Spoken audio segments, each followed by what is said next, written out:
Assalamualaikum warahmatullahi wabarakatuh. Perkenalkan, nama saya Ridho Pratama, mahasiswa semester 3A Fakultas Hukum Universitas Surya Kencana.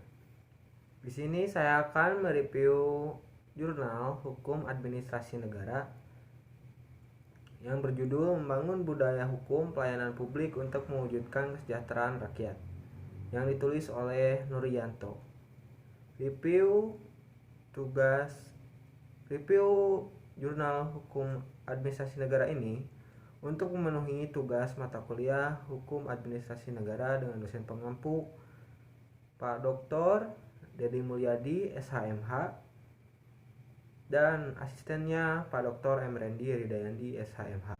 Reformasi birokrasi telah menjadi kebutuhan untuk memperbaiki sistem penyelenggaraan pelayanan publik dan mendorong iklim investasi di Indonesia dan dan untuk memajukan kesejahteraan umum sebagaimana diamanatkan oleh konstitusi. Kebijakan tersebut sebelumnya juga disepakati antara pemerintah dan Dewan Perwakilan Rakyat dalam bentuk Undang-Undang Nomor 37 Tahun 2008 tentang Ombudsman Republik Indonesia dan Undang-Undang Nomor 25 Tahun 2009 tentang Pelayanan Publik. Kedua undang-undang tersebut merupakan perangkat pelindung hukum pelayanan publik di Indonesia yang bertujuan untuk mencapai pemerintah yang baik. Selain itu, dalam pertimbangan Undang-Undang Ombudsman menekankan bahwa pelayanan pada masyarakat dan penegakan hukum yang dilakukan dalam rangka penyelenggaraan negara dan pemerintahan merupakan bagian integral dari upaya untuk menciptakan pemerintahan yang baik, bersih, dan efisien, dalam rangka meningkatkan kualitas pelayanan publik yang menciptakan keadilan dan kepastian hukum bagi semua warga negara sebagaimana ditetapkan dalam Undang-Undang 1945. Di sisi lain, buruknya sistem penyelenggaraan pelayanan publik sangat berpengaruh terhadap daya saing investasi dan juga berujung pada perkembangan perekonomian Indonesia di mata internasional. Karena di antara faktor-faktor yang merupakan kelemahan daya saing untuk menarik investasi langsung di suatu negara adalah hambatan birokrasi. Sebagai contoh adalah pelayanan administrasi perizinan investasi di Indonesia. Rentang birokrasi yang terlalu panjang harus melalui 12 prosedur. Prosesnya selama 152 hari, 2 kali lebih lama dibandingkan dengan negara lain di kawasan Asia Tenggara, dan membutuhkan biaya yang lebih mahal serta diiringi maraknya praktek korupsi dan pungutan liar. Kondisi tersebut sangat dipengaruhi oleh budaya hukum pelayanan publik yang sudah mengakar dalam praktek birokrasi, mulai dari Orde Lama, Orde Baru, bahkan sampai Orde Reformasi saat ini. Hal ini yang melatar belakangi politik pembaruan hukum pelayanan publik dengan diterbitkannya beberapa peraturan perundang-undangan, antara lain TAP MPR nomor 11 MPR 1998 tentang penyelenggaraan negara yang bersih dan bebas korupsi, kolusi, dan nepotisme. Yang kedua, Undang-Undang Nomor 28 Tahun 1999 tentang penyelenggaraan negara yang bersih dan bebas dari korupsi, kolusi, dan nepotisme.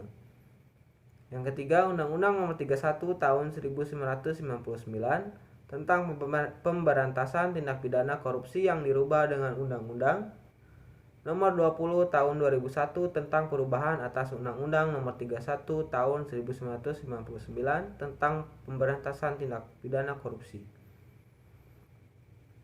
Yang keempat, Undang-Undang Nomor 30 Tahun 2002 tentang Komisi Pemberantasan Tindak Pidana Korupsi.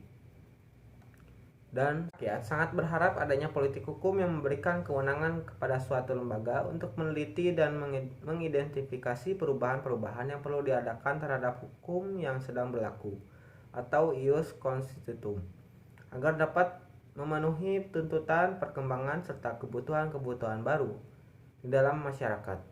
Politik hukum tersebut meneruskan arah perkembangan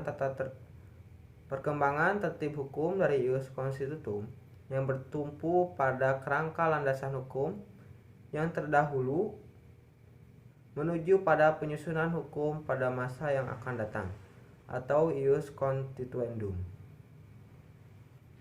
Politik hukum akan menjadi tolak ukur sejauh mana pelaksanaan asas negara hukum Jika politik hukum berjalan dengan baik, maka indikasi untuk menjadi negara hukum telah tercapai.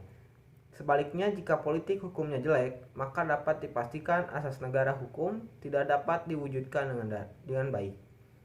Politik hukum juga merupakan bagian dari politik sosial, yaitu upaya untuk mencapai kesejahteraan sosial. Karena kebijakan pembaruan hukum pada hakikatnya merupakan bagian integral dari upaya perlindungan masyarakat atau social defense dan upaya pencapaian kesejahteraan masyarakat atau social welfare. Tujuan penyelenggaraan pemerintahan di atas selanjutnya diimplementasikan dalam kebijakan penyelenggaraan pelayanan publik atau public service oleh pemerintah yang merupakan tugas pokok.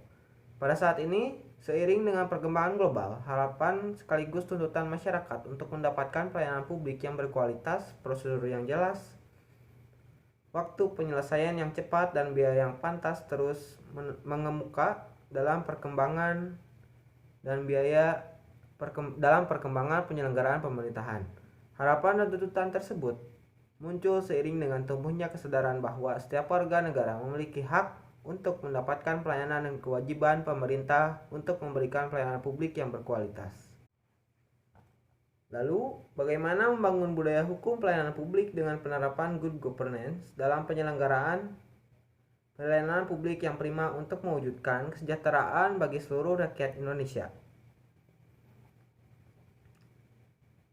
Yang pertama, teori sistem hukum. Sistem hukum sebagaimana pengertian sistem pada umumnya yang merupakan suatu kesatuan yang utuh yang terdiri dari bagian-bagian atau unsur-unsur yang saling berkaitan satu sama lain.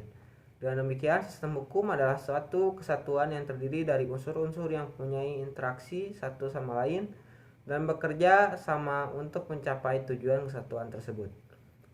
Sistem hukum merupakan suatu kesatuan yang hakiki dan terbagi dalam bagian-bagian. Bila mana terdapat permasalahan atau persoalan di dalamnya, maka sistem hukum tersebut harus menemukan jawaban atau penyelesaiannya. Lalu konsep good governance. Istilah governance sebenarnya sudah dikenal dalam literatur administrasi dan ilmu politik hampir 120 tahun.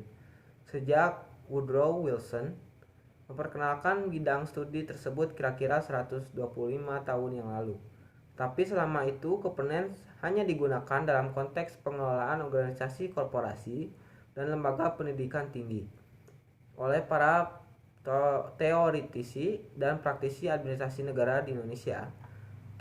Terminologi good governance telah diterjemahkan menjadi penyelenggaraan pemerintah yang amanah, menurut Bintoro Cokro Mijojo. Tata pemerintahan yang baik, menurut UNDP. Pengelolaan pemerintahan yang baik dan bertanggung jawab, menurut LAN. Dan juga ada juga yang mengartikan secara sempit sebagai pemerintahan yang bersih. Perbedaan yang paling pokok antara konsep government dan governance terletak pada bagaimana cara penyelenggaraan otoritas politik, ekonomi, dan administrasi dalam pengelolaan urusan suatu negara. Konsep pemerintahan berkonotasi peranan pemerintah yang lebih dominan dalam penyelenggaraan sebagai berbagai otoritas kenegaraan tadi. Sedangkan dalam governance mengandung makna bagaimana cara suatu negara mendistribusikan kekuasaan dan mengelola sumber daya manusia atau human resource dan berbagai masalah yang dihadapi masyarakat. Dengan kata lain, dalam konsep governance terkandung unsur demokratis, adil, transparan, rule of law, partisipasi, dan kemitraan.